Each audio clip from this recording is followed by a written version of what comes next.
guys, this is Lilacspectrum here, and first off, let me just say sorry. I might sound like I have something in my mouth.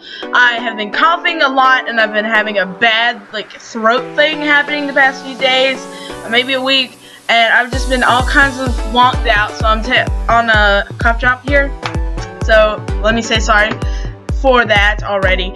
So the book I'm doing today, this is a review video. Obviously you see that the book title's below. I'm doing The Dearly Departed Dating Service by Rae Renzi. So I'm pretty excited to review this one because this is one I had in my book haul video about a month ago, and I'm finally sitting down and reviewing it because I finished it today. So there are some things I want to talk about to you, of course.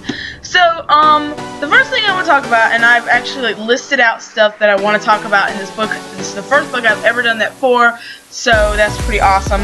I have my little list of stuff I want to talk about, so there you go. The first thing I want to talk about is the cover, and I always try to talk about the cover because the cover is really what draws people to the book. And I understand, you should never judge a book by its cover, but people do it. So, of course, we're going to talk about the cover.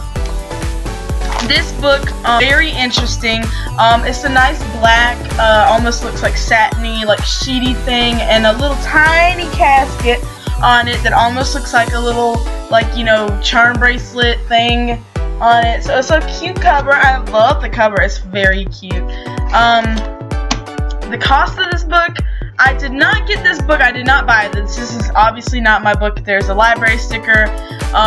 This book is not mine. I got it from the library. The librarian saw in my book haul video, I talked about it, how I had a lot of scary and dark stories, and she said, you should get this book. My friend wrote it, or a person I know wrote it, and do you like dark things? I'm like, I mean, yeah.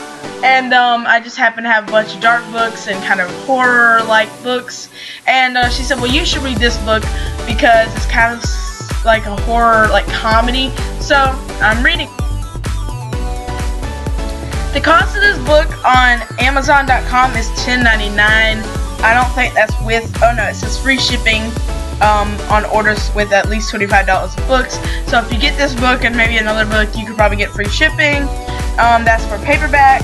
Hardcover is going to be $18.99 and a Kindle is $2.99. So not to say, whether or not you should buy it in Kindle or hard or paperback. This is paperback, obviously, so it would have been $10.99. But if you can do Kindle and you're okay with Kindle, do Kindle because it's the cheapest way. But honestly, in my opinion, I like a book, so that's why I would buy this more than a Kindle. And I've also got several little books from other writers on Goodreads who need their books reviewed because they're new books, and they're all in e-format. And honestly, to have this format, I take it everywhere with me. E-formats get left at home a lot. Not saying I don't read, and over the summer I'm not going to read all those ebooks because if people gave me ebooks, I'm going to read them.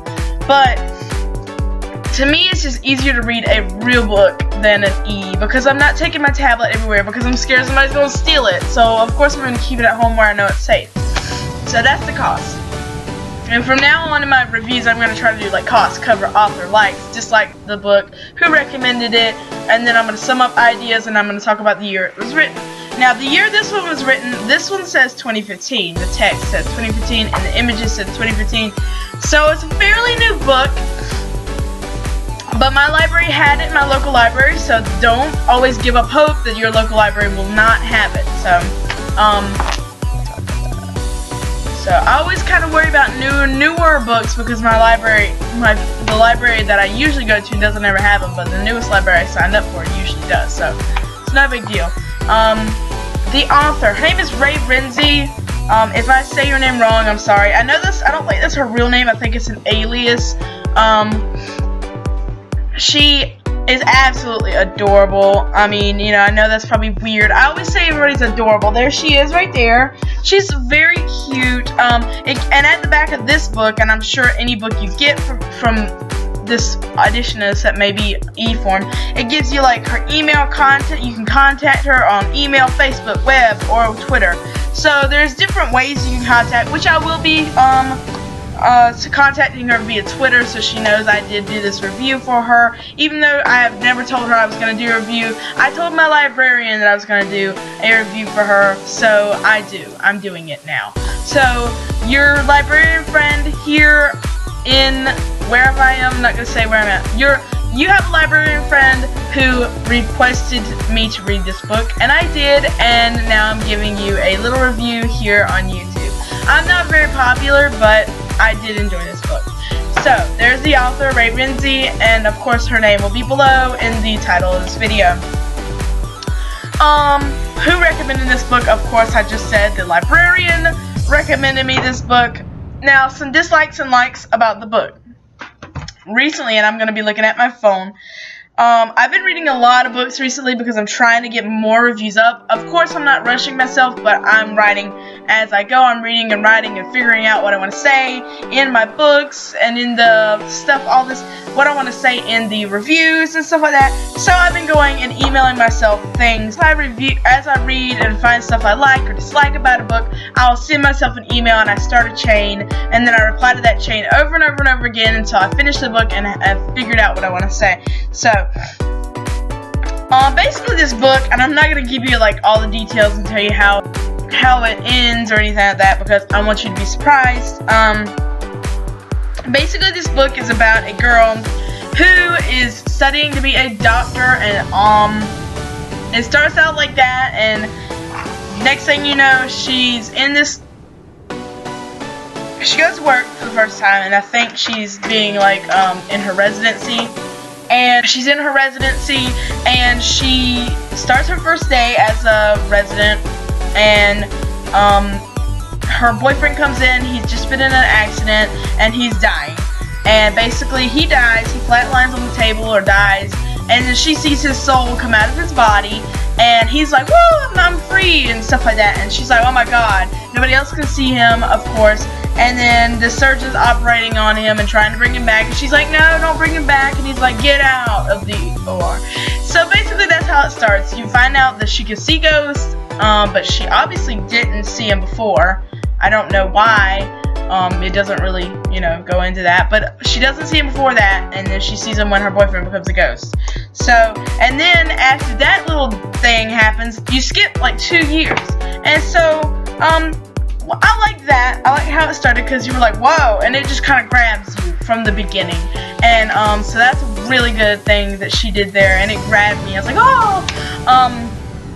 The one thing I will say was skipping the years. You lose a lot, and basically she does sum up what happens over the 2 years. I mean, not by a long shot, but I felt like I was like, whoa, wait a minute, 2 years have already passed already? Wait a minute, huh? What?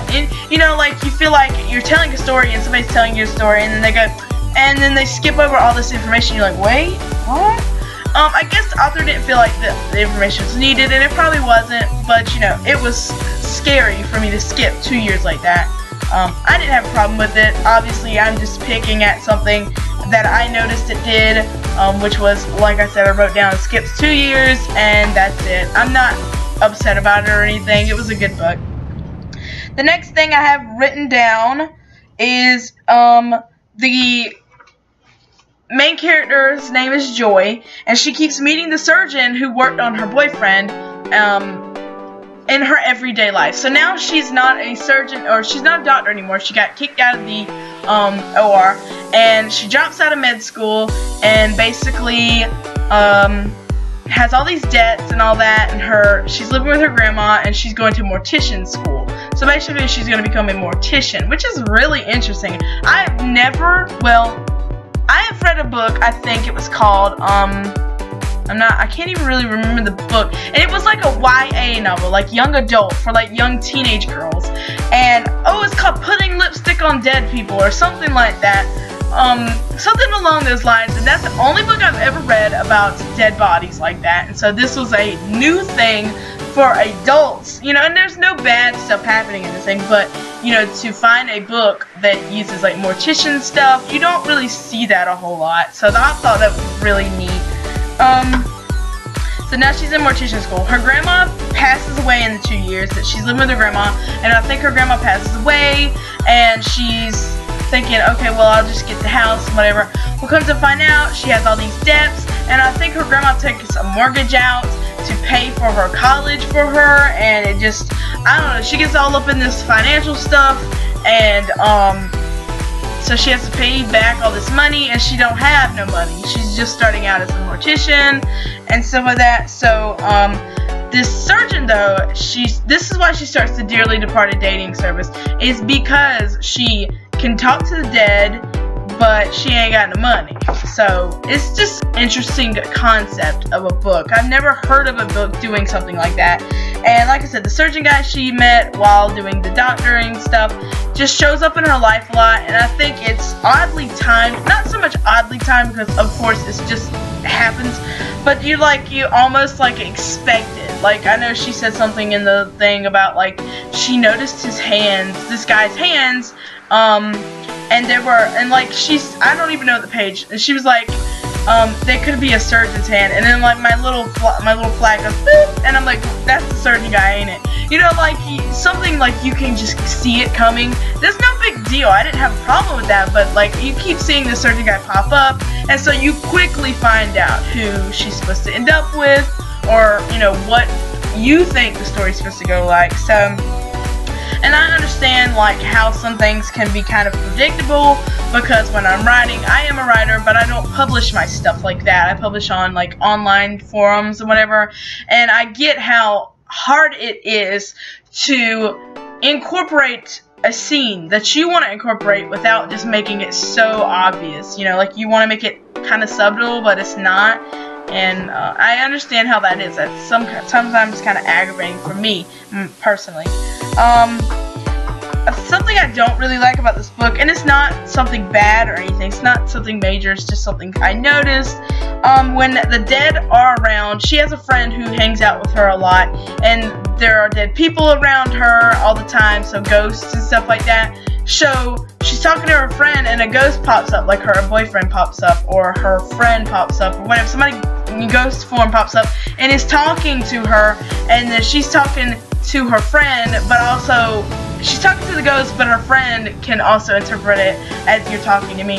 And it kind of confused me, because there are some lines of dialogue that is just it's just quotation mark, whatever they said, a quotation mark, and there's like nobody associated with it. So like, let's say the person was Craig, and then there is Joy, and there's Mary Bob.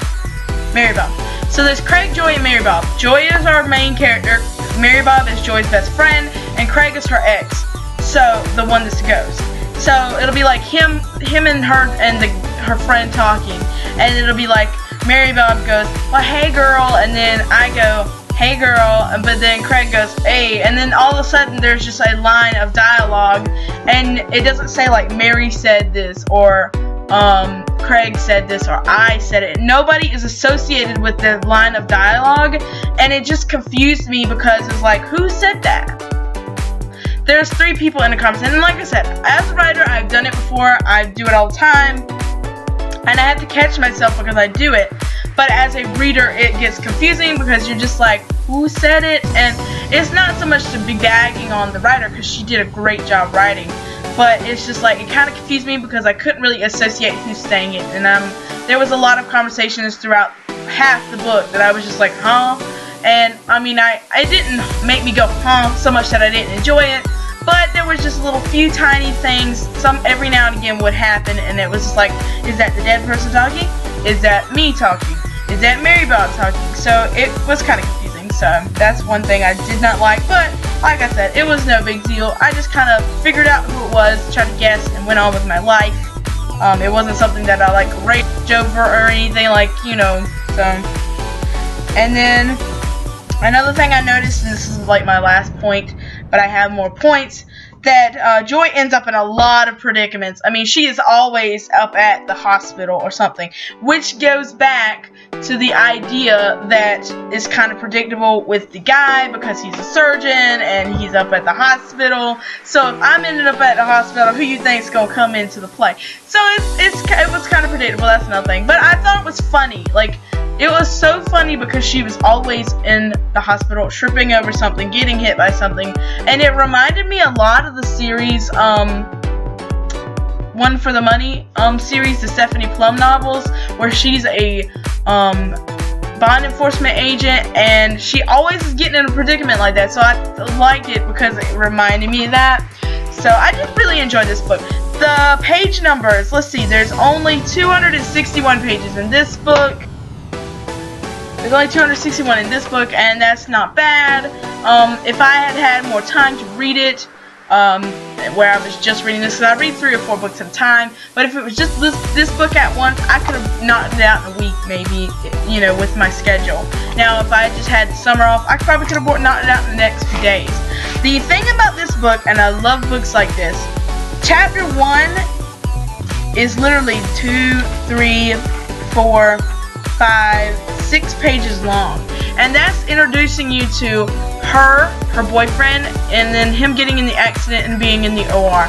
And then chapter 2 is literally 1, 2, 3, 4, 5. Well, there's a lot of pages in the first few chapters, but it's not a lot so much that you're like, oh my goodness, there's like 500 pages or whatever. And just about every chapter has about 1 or 2 pages. This one has 3. How would you like a chapter like that? I love books like that, where they only have like 3 or 4 pages in a chapter, sometimes only 1 page, and it's just nice because it's quick and light and you can just move on. With me, with my life, it's like I get little snippets of time in between things. So I have class, and then I'll have 15 minutes to get to the next one. Well, it only takes me 5 to get there, and then I've got to sit 10 minutes. You can read 2 or 3 pages in 10 minutes. You know, like, you can read that much. Now, if you got an 8-page chapter or a chapter this long, which some books love to do, they love to have like 50-page chapters, you can't really read, you know, a whole chapter. And I'm that person, when I get into a book, I want to read it chapter to chapter to chapter. Like I was telling my friend Day, when you read chapter to chapter to chapter, you feel like there's a stopping point and you can pick back up and you don't have to reread whatever, unless you just have to reread in general. But like, you feel like when you end a chapter, you can move on to the next thing. But if you're like halfway through a chapter, then you might have to go back a page, reread it, come back, and sometimes it can be like that. If it's a like more interesting story, then it can be like that, but usually it's not like that, but it can. So I like chapters, and I'm also reading a big book like this big, the After series that my friend Raven recommended me. That book is the same way. It's only like a page, 2 or 3 pages, and they're little things. It's not a lot on the page, and it's quick like that. So you go through many chapters before you even realize it. So I love books like that, who are not as huge, not big, and their chapters are kind of short and sweet and to the point kind of things. So overall, this book, I would give it, I'm gonna say 5 stars, because I just really did enjoy it. It is like, you know, the True Blood series, it kind of reminds me of that. When I first saw it, the coffin, I automatically thought vampire, but it's because she's a mortician and all that. But it's like True Blood or the Sookie Stackhouse series meets One for the Money or the Stephanie Plum novels. It's so funny and supernatural. Like, if you like supernatural but you don't like scary, this is probably the book you like. If you like supernatural and maybe you like a little romance, this is the book you'd like. I don't know any other books like I could recommend based on it, but it was a fun read, and it was light, and it was something for the more gloomier days, but it's not really that bad. Like, there's a lot of comedy in this. Like, you look at it and it looks not scary, but it looks like it would be kind of dark, and it's not. It's like almost light and airy. For the picture on the cover, you're thinking, oh, that's gonna be gloomy. It's not gloomy at all. It's actually kind of hilariously like ironic because of the things that happen to her as she goes along, and you're like, oh my gosh, that would be me, because I'm a klutz and I always get the bad or the short end of the stick, and it's like, that's me in a story. And I felt like this character was real. Like, I felt like I could take her out, we could go out to eat, and she could tell me some funny stories. Like, I felt like that was how she was, and so I just really did enjoy this book. So if you like dark but also comedic books, this is a book for you. And so thank you to the librarian. I don't know your name. I'm sorry, I don't know your name. But thank you for recommending this book. And thank you for Rae Renzi for writing it, because this is like some of the, like, I feel like an adult now, even though I'm only like 20.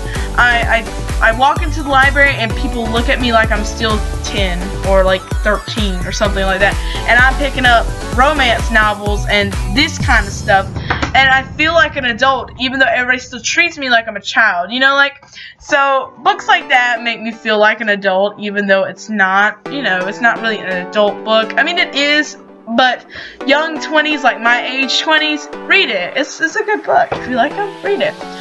So thank you guys for watching. You can find all my social medias on my main page. Just click on my name and you can get all the links to everything. DeviantArt, Twitter, all that stuff. And so I'll see you next time in the next review. If you have a book you want to review, or if you've read this book, leave me some information below. How did you like it? If you have a book you'd like me to review, or if you have some ideas, maybe some books based up kind of similar to this, leave them below and maybe I'll check them out. Thanks guys, bye! Hey guys, if you would like to, please subscribe to me, and below you can find different links to all my social medias and where you can reach me.